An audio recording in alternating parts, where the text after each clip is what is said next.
You know, some days carve themselves so deeply into your memory that even time can't smooth them out. My grandfather's funeral was one of those days. Funerals are supposed to bring families together, but that one tore mine apart. The air inside the grand hall smelled like old roses and hypocrisy. Everyone wore black, not out of respect, but because it matched their greed. When the lawyer arrived with his briefcase, the whispering stopped. One by one, my relatives received their prizes: a yacht, a penthouse, the company, the cars. Smiles crept across faces, still pretending to mourn. You could almost hear the sound of champagne corks popping in their minds. Then it was my turn. The lawyer cleared his throat, reached into his case, and handed me a small, thin envelope. "This is for you," he said. I remember how light it felt in my hand, like an insult disguised as a gift. Inside, there was only a plain ticket. Destination, Monaco.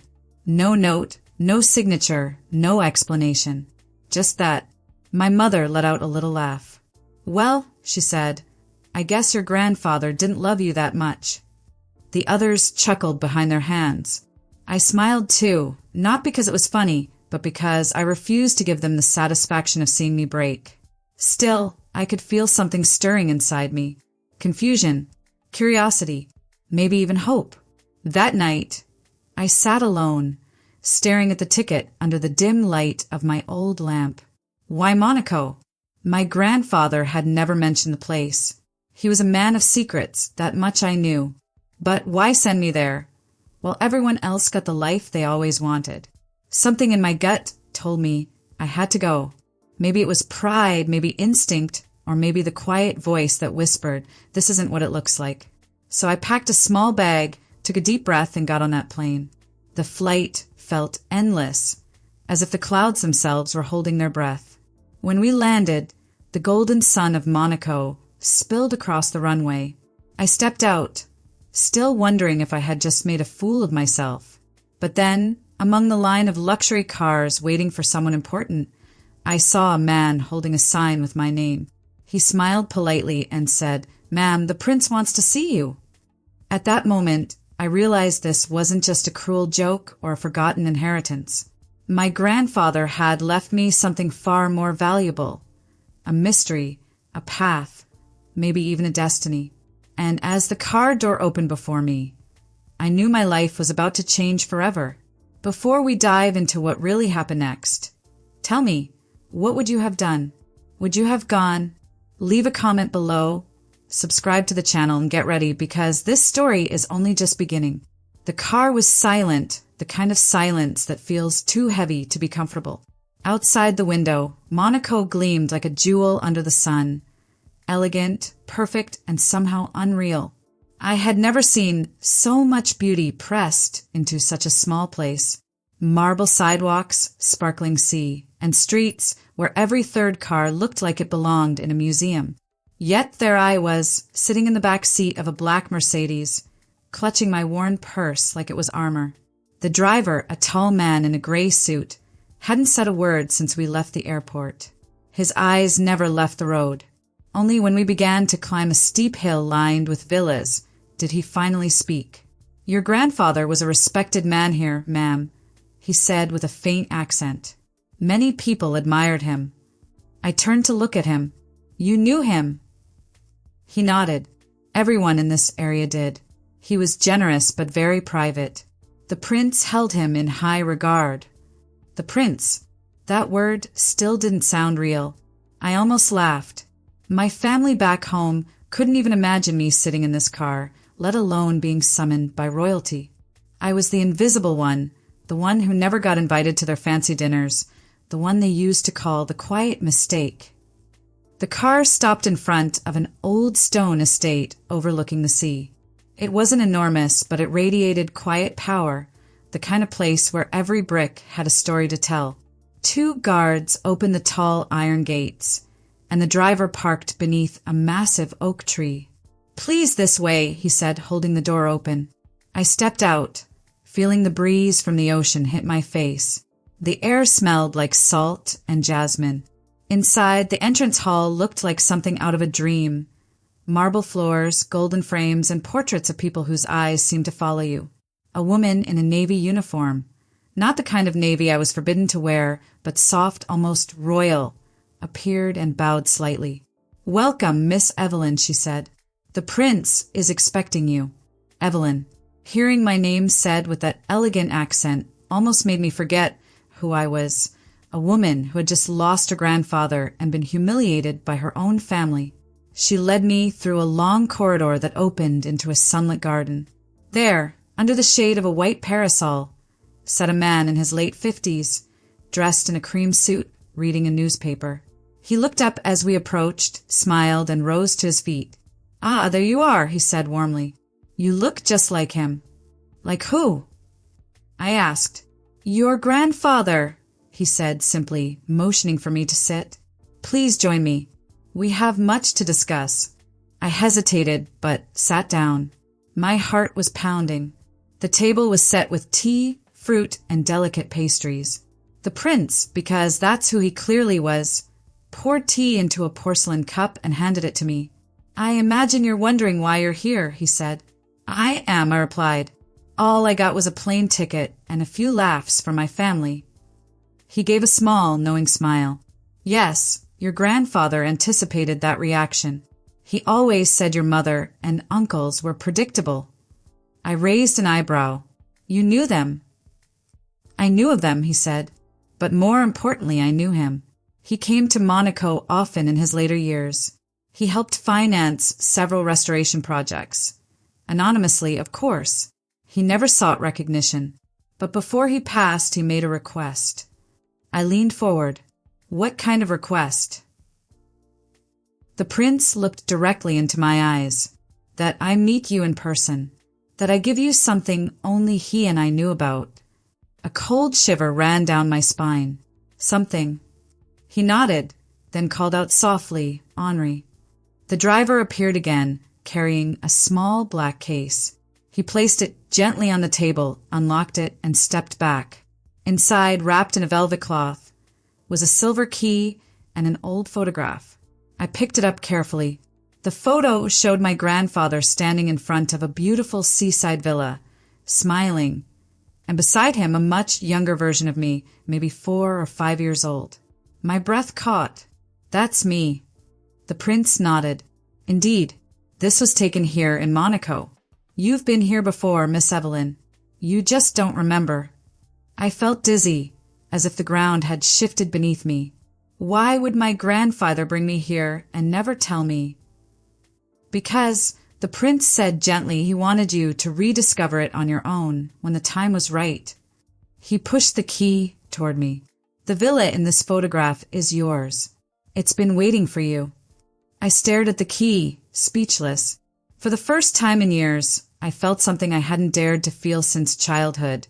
That maybe, just maybe, I wasn't forgotten after all. The key felt heavy in my palm, not because of its weight, but because of what it represented. A mystery, a memory, and perhaps a truth that my family had worked hard to bury. For a moment, I couldn't even look at the prince. I just stared at the little silver key and the photo that suddenly made my childhood feel incomplete. "My villa," I whispered, barely trusting my own voice. "Yes," the prince confirmed calmly, taking a slow sip of his tea. "Your grandfather purchased it years ago. He restored it, maintained it, and made sure it stayed untouched. His will states that it belongs to you and only you." I swallowed hard. But why me? Why not my mother? Or my uncle? He smiled faintly. "Because your grandfather was a wise man. He believed in character more than appearances. He often said, 'The quiet ones carry the deepest roots.'" Those words hit something deep inside me. Growing up, I was always the quiet one, the one who didn't fight for attention, who didn't brag or demand. My family mistook silence for weakness, but maybe my grandfather saw something they didn't. The prince gestured toward the sea. "Henri will take you to the villa. It's only a few minutes away. I think it's time you see it with your own eyes." I nodded, still dazed, and followed the driver back to the car. The road wound along the coastline, and soon the city gave way to cliffs dotted with ancient olive trees and pastel-colored houses. When we finally stopped, Henri turned to me with a small smile. "We're here, Miss Evelyn." The gate before us was covered in ivy, its iron bars rusted by time. A small sign read, "Villa Marina." My heart raced as I fit the silver key into the lock. It clicked with an almost sacred sound. Inside, the air smelled faintly of lavender and sea salt. Dusty sunlight filtered through tall windows, illuminating old furniture covered with white sheets. The place was silent, not the cold silence of emptiness, but the warm, peaceful quiet of something waiting to be remembered. Every step I took felt like walking through layers of my own forgotten life. There was a piano in the corner of the living room. I ran my fingers over it and felt a memory flash. The sound of the melody, a man's laughter, and my own childish voice humming along. I turned to Henri. "Did my grandfather live here?" "He spent his last summers here," he said, "but not alone. There was a child who—" The words hit me like a wave. "I was here. How do you know?" Henri gave a small, respectful smile. "Because I worked here even then. You used to chase the gardener's cat and fall asleep under that piano." I laughed softly, despite the tears threatening to come. The image felt distant, like a dream someone else had told me about. Henri continued, "Your grandfather adored you.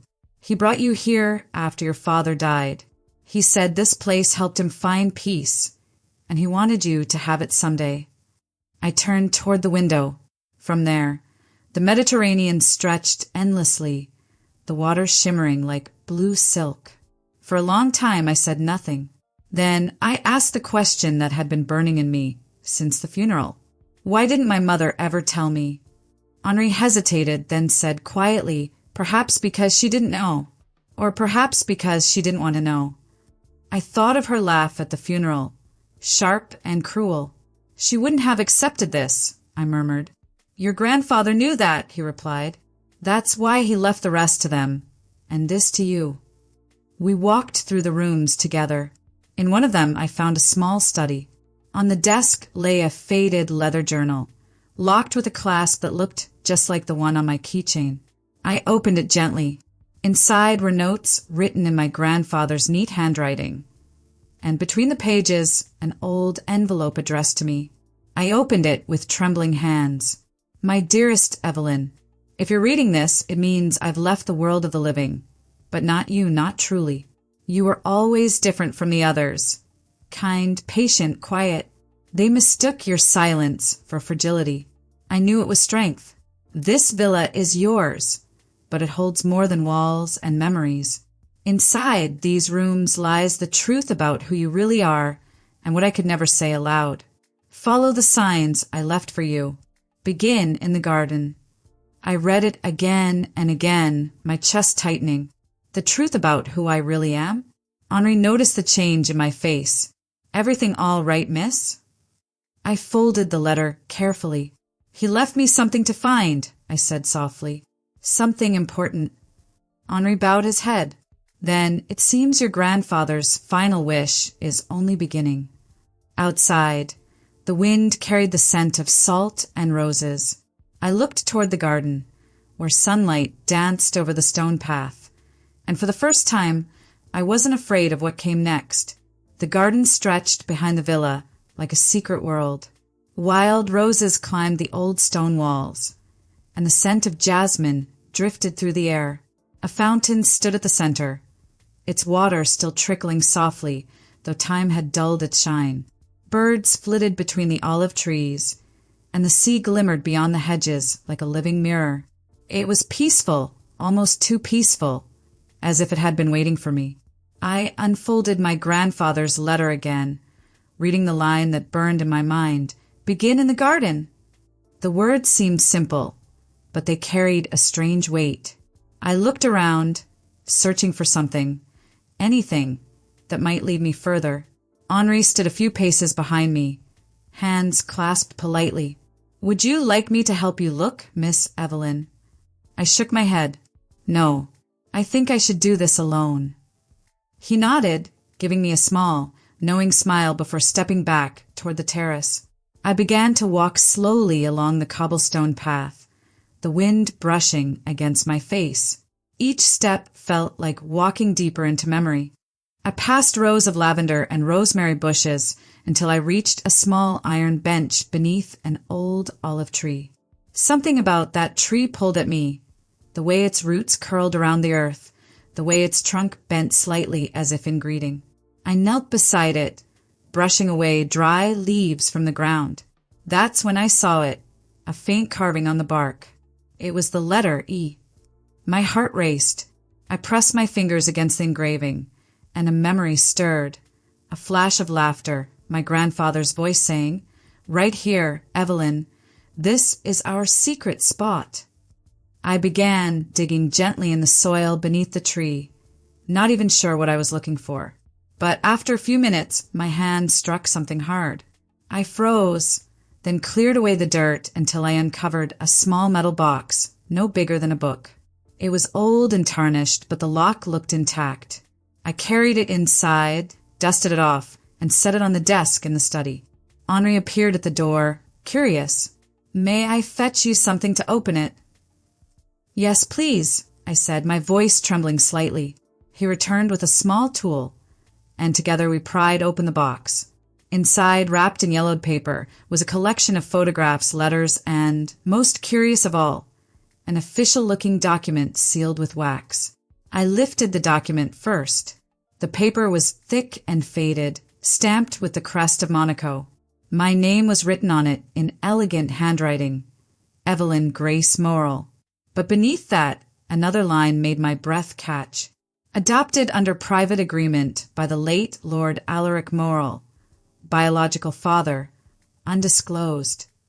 I stared at it, unable to move. Adopted. I whispered, "What does that mean? My grandfather wasn't my grandfather." Henri frowned softly. "It means perhaps he was more than that, or something else entirely." I reached for one of the letters. It was written in my grandfather's hand. "My dear Evelyn, you were born under circumstances that forced me to make difficult choices. Your mother was too young, too afraid, and the man who gave you life could never acknowledge you publicly. I took you as my own, not out of obligation, but love. You are blood of my blood, though not in the way they all believe. If the prince has sent you here, then he has honored his word. The truth lies between these papers and in his heart." The words blurred as tears filled my eyes. My hands trembled. He adopted me because my real father couldn't claim me? But who? Before I could finish, Henri spoke quietly. "The prince asked me to bring you back to him after your visit here." I turned to him sharply. "He knew about this?" "He did," Henri said carefully. "He told me to give you space before returning." I took a deep breath, folded the letter, and wiped my face. Then I think it's time I asked for answers. The drive back to the estate felt different this time, heavier. The sun was beginning to sink, painting the cliffs in amber light. My mind raced with questions, each more painful than the last. Was my mother not truly my mother? Was the man I'd called grandfather actually my father? And why would a prince, a man of power and distance, be involved in this at all? When we arrived, the prince was in his study, standing by the window overlooking the sea.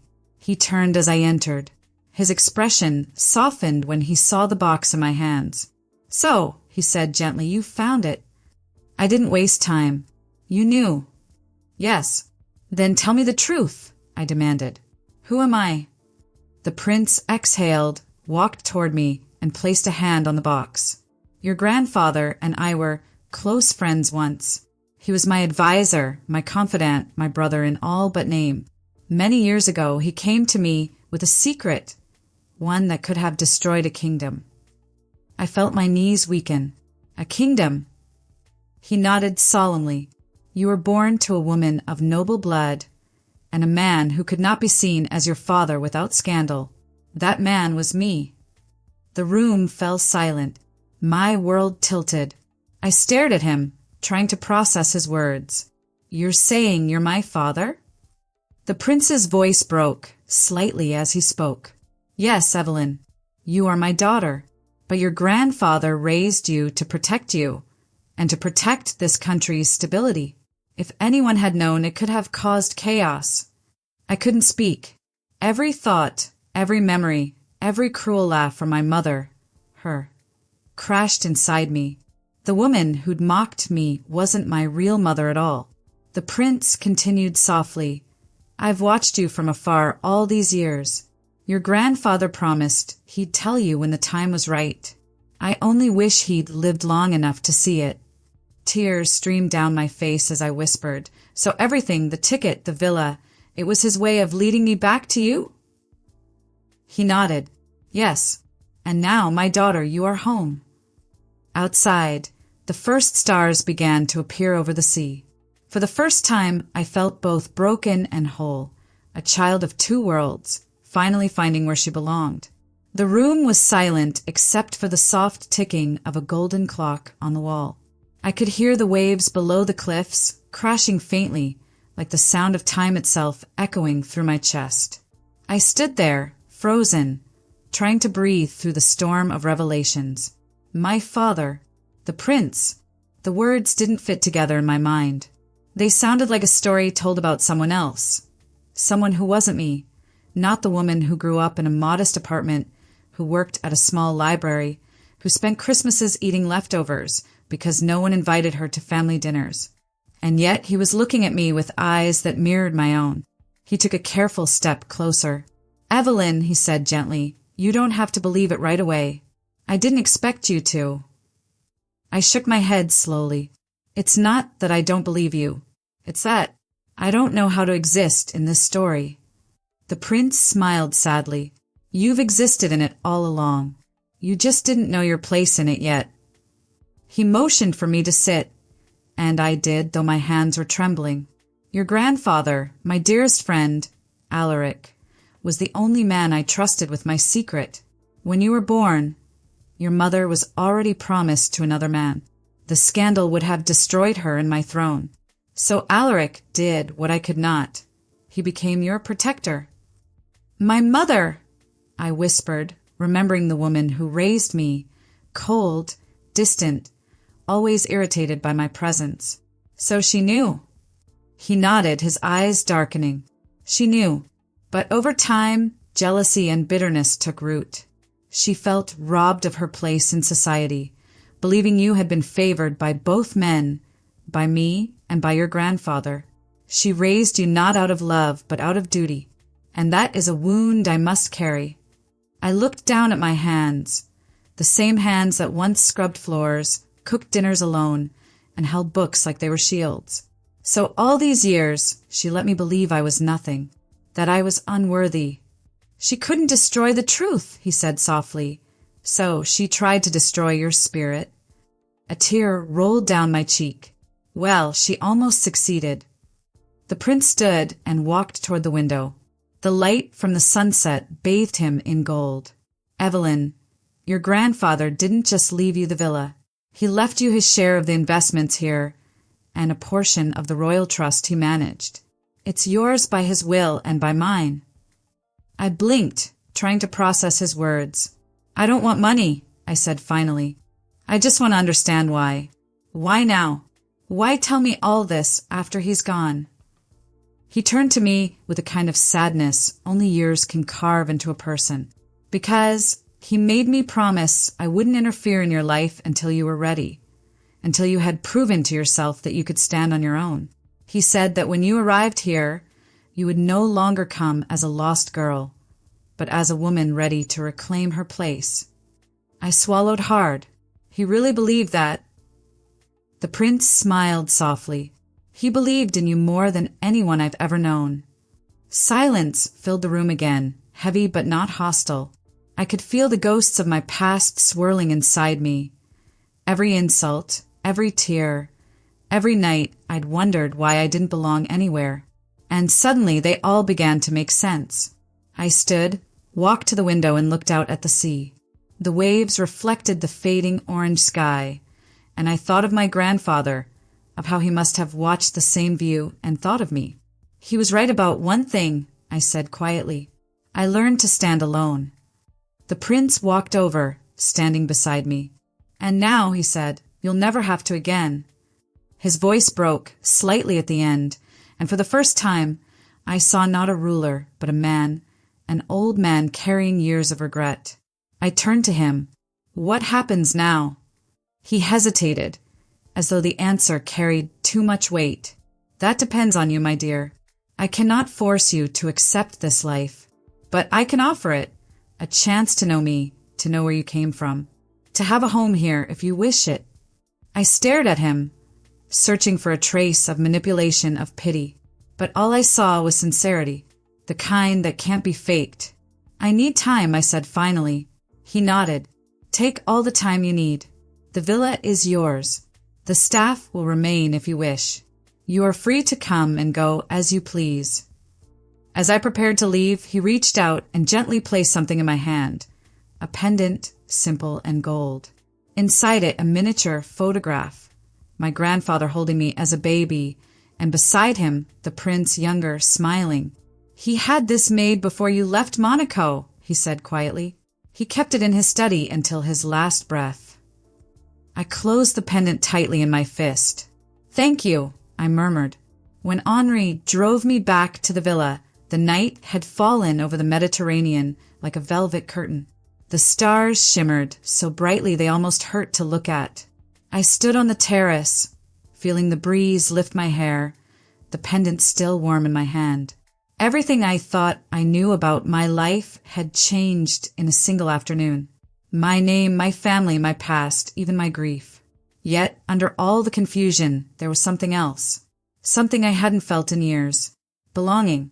For the first time since I could remember, I didn't feel invisible. I didn't feel lesser.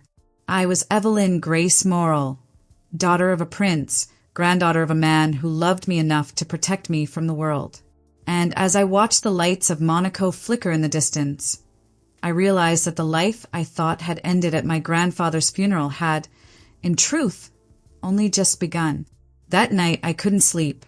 I walked barefoot across the villa's cool marble floors, the sea wind whispering through the half-open doors. The moonlight spilled across the furniture like liquid silver, and for the first time, the silence didn't feel lonely.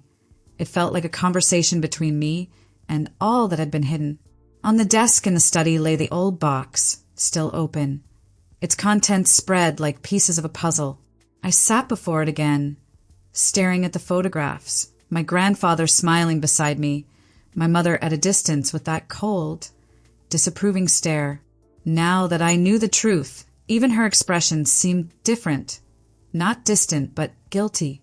I unfolded the last letter from the box. It was shorter than the others, written in a trembling hand. My dearest child, if the prince has told you everything, then you finally know the burden we carried. Do not hate him. He loved you, in silence, more than anyone else could. I gave up my peace to give you a future. Now the rest belongs to you. Live without bitterness. Remember that love, not blood, is the truest inheritance. I read it several times, each word sinking deeper into me. My chest ached, but not from pain, from understanding. For so long, I believed love meant being chosen by someone else. But now I realized, sometimes love meant being protected, even at a distance. When dawn came, the villa was filled with golden light. Henri arrived quietly, as he always did, carrying a tray with coffee and croissants. "Good morning, Miss Evelyn," he said. I managed a faint smile. "Morning, Henri. I didn't sleep much." "I imagined you wouldn't. His Highness asked me to check on you." I sighed, glancing out toward the horizon. "He's my father, but I don't even know what to call him yet." Henri smiled softly. "Perhaps you should start with what feels right, not what sounds right." I nodded slowly. He said my mother resented me because of what I represented. I can't stop thinking about that. She let me grow up feeling unwanted. He hesitated before speaking. Sometimes, people who live with secrets grow cruel trying to hide them. It doesn't excuse her, but it explains her." His words lingered with me long after he left. That afternoon, I took a walk through the city, Monaco, dazzling and unapologetically beautiful. The streets shimmered with sunlight and perfume. Luxury cars rolled past marble fountains, and every corner whispered of old money and new ambition. I didn't feel like I belonged there, not yet, but I also didn't feel like an outsider anymore. I stopped by a small cafe overlooking the marina and ordered a cappuccino. The waiter, seeing the sadness in my eyes, smiled kindly. "First time in Monaco?" he asked. I smiled faintly. "First time in my real life, I think." He laughed lightly, not understanding, and walked away, but I meant every word. When I returned to the villa, a letter awaited me. The handwriting was unfamiliar, elegant but sharp. My heart sank when I read the name at the bottom. Margaret Morrill, my mother. The envelope trembled in my hands as I opened it. "Evelyn, I know you've gone to Monaco. I know what you've been told.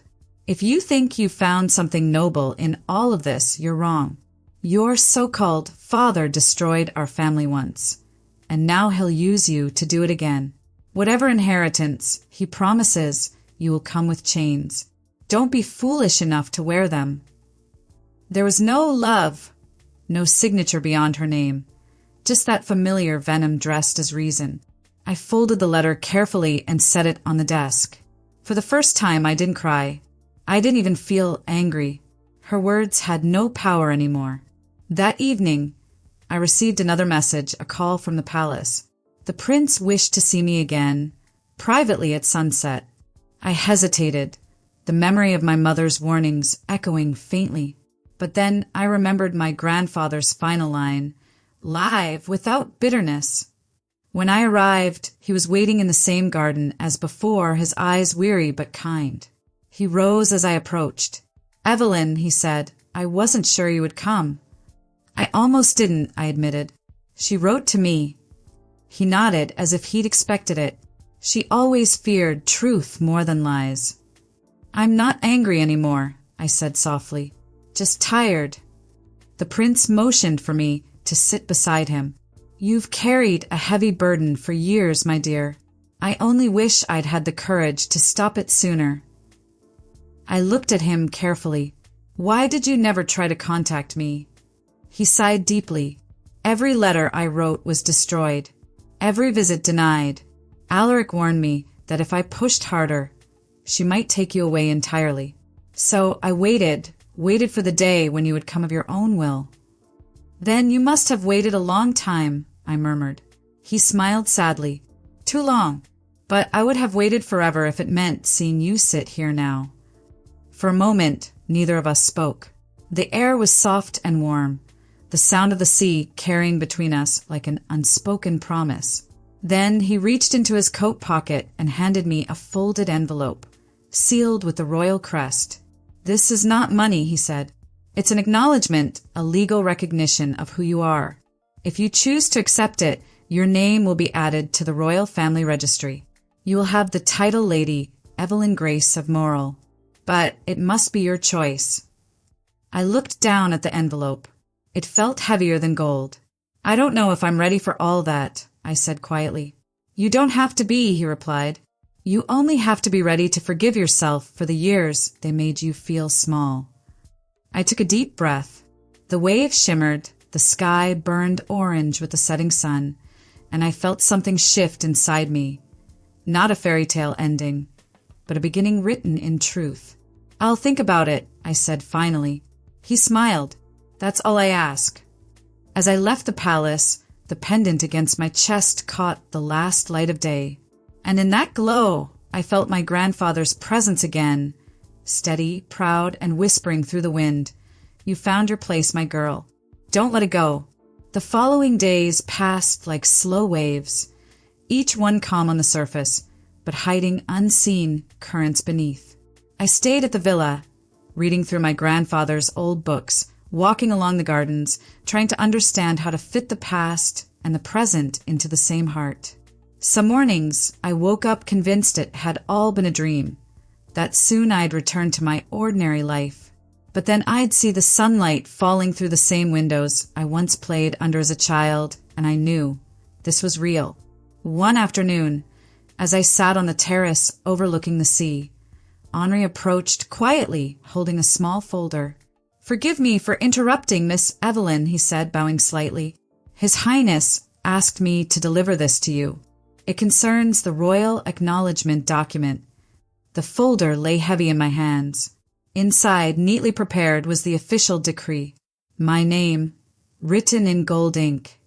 Lady Evelyn Grace of Morel. Below it, the royal seal, red wax pressed with the prince's emblem. I traced the letters with my fingers. So final, so absolute.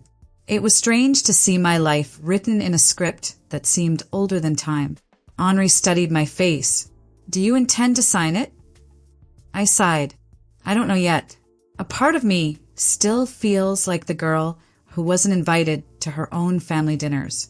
Another part, the one my grandfather raised, she says it's time to stop being afraid." He smiled faintly. "Perhaps both are right. You can honor who you were and still become who you're meant to be." I closed the folder, nodding slowly. "Tell him I'll come to see him tomorrow."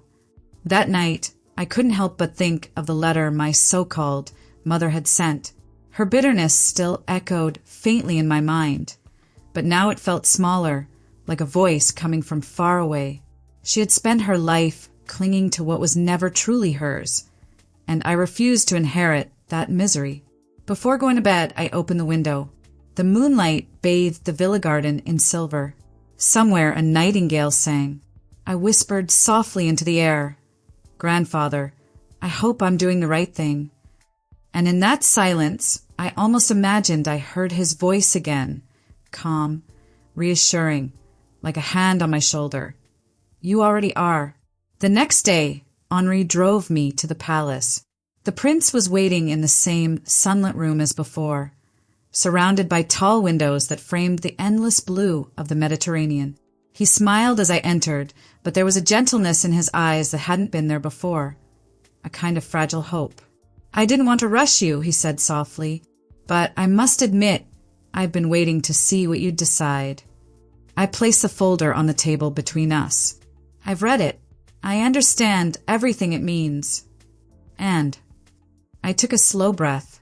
I'll sign it, but not because of the title. I don't want luxury or power, or to be seen as someone different. I just want to claim the truth that was stolen from me." The prince's expression softened with emotion. "That's all I ever wanted for you, Evelyn." He motioned for a steward to bring ink and a quill. My hand trembled slightly as I signed my name, the letters forming like new roots taking hold in old soil.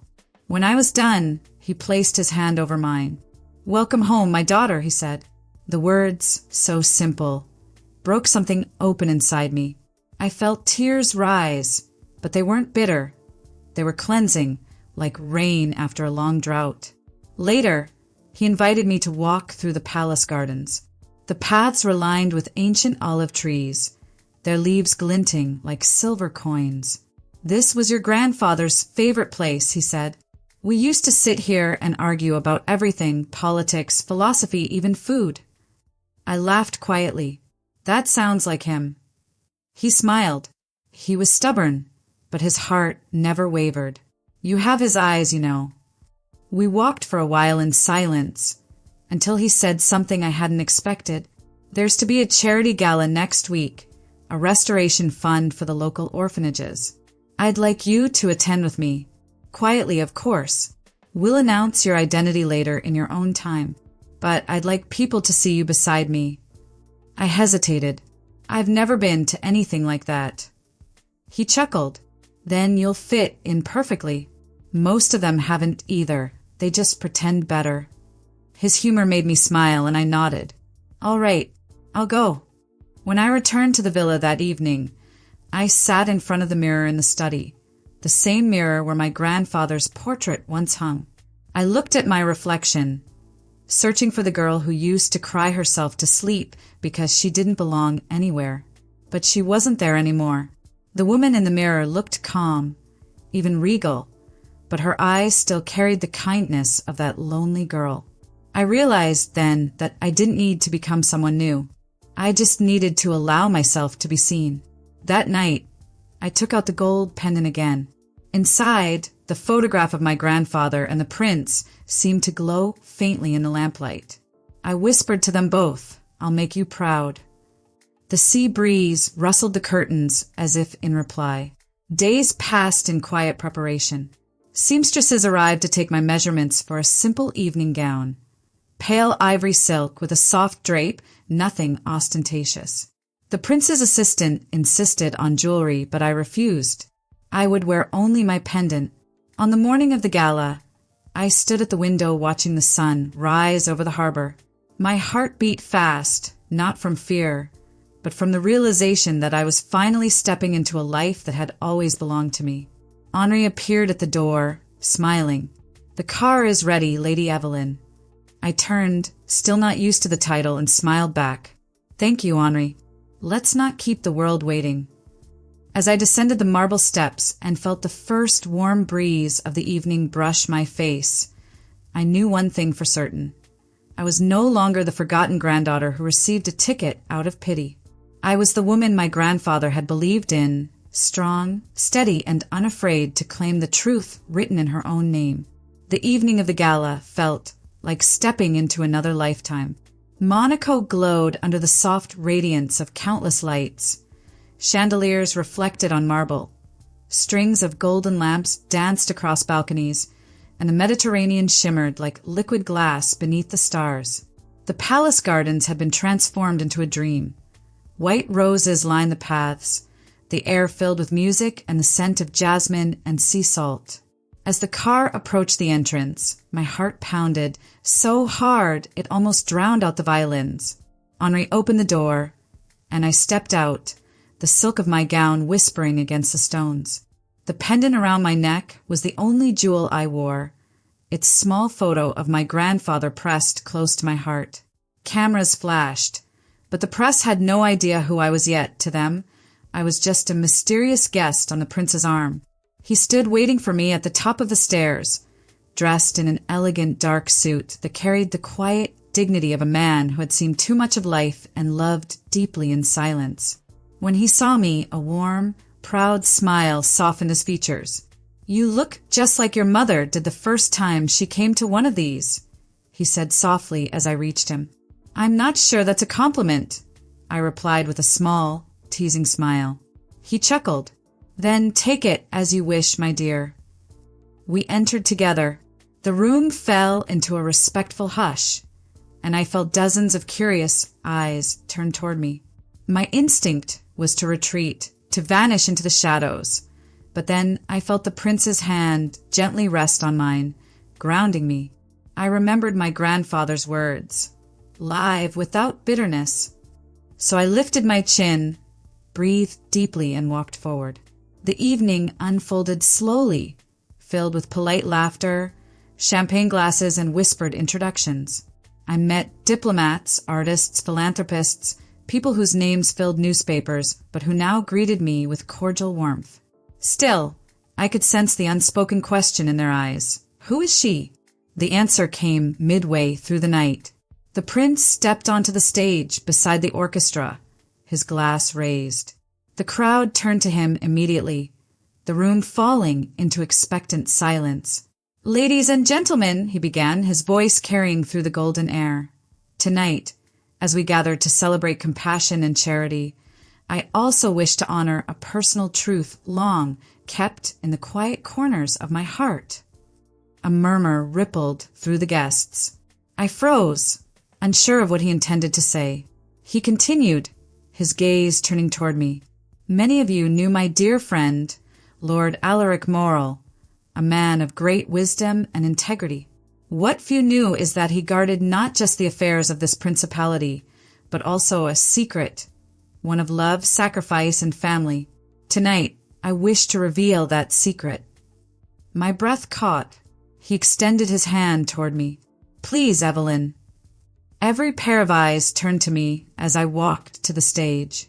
My steps felt heavy and weightless at the same time. When I reached him, he turned to the crowd and said, with a voice that trembled slightly, "This young woman is my daughter, Lady Evelyn Grace of Morrel. She is the granddaughter of Lord Alaric, who protected her all his life. Tonight, I honor his memory by giving her the name that was always hers." For a moment, there was nothing but stunned silence. Then the room erupted into applause. I blinked, disoriented. Applause? I had imagined whispers, scandal, even outrage, but not this. Faces that moments ago had looked at me with curiosity now glowed with warmth and admiration. Some guests stood, others smiled kindly. The orchestra resumed, playing softly, like the soundtrack to a dream I never dared to have. The prince leaned close to me and whispered, "Now they see you as you truly are, not because of your name, but because you stood tall." Tears welled in my eyes. "You shouldn't have done this so publicly," I murmured. He smiled. "Secrets have no power once you let the light in." The rest of the evening passed like a blur.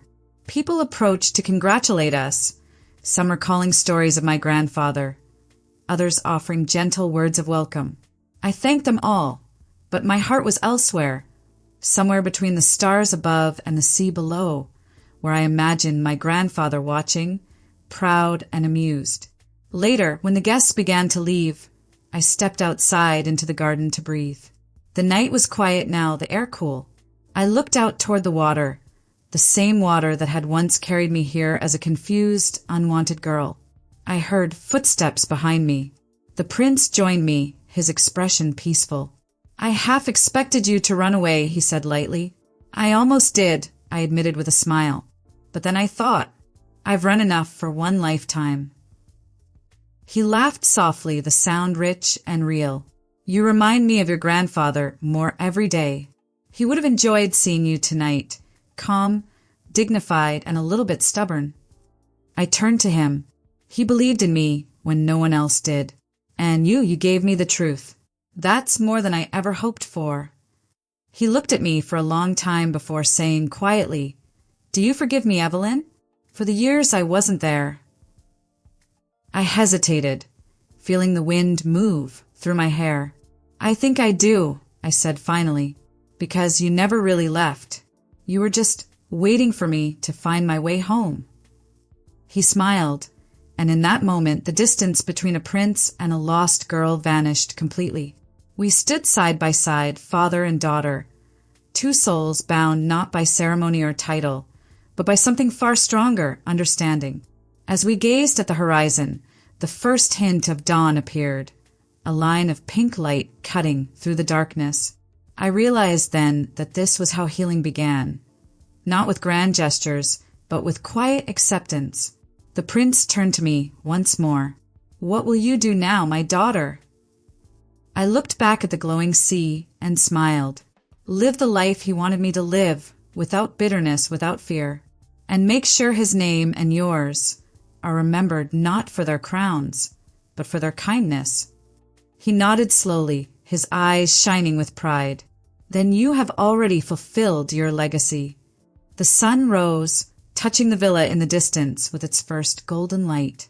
And there, between past and future, I finally felt at peace, not as the girl left out of the inheritance, but as the woman who inherited something far greater, truth, love, and a place where she truly belonged. The next morning, the world seemed quieter, not because it had changed, but because I finally had. The villa no longer felt like a stranger's home. It felt like mine. I stood by the window, the sea stretching endlessly before me, and whispered a thank you to the wind, for my grandfather, for the truth, for the chance to begin again. I wasn't the forgotten granddaughter anymore. I was Evelyn Grace of Morrel, daughter, survivor, and proof that even from betrayal and silence, love can still bloom. And as the sunlight filled the room, I smiled, knowing my story had finally come full circle. And this time it ended in peace.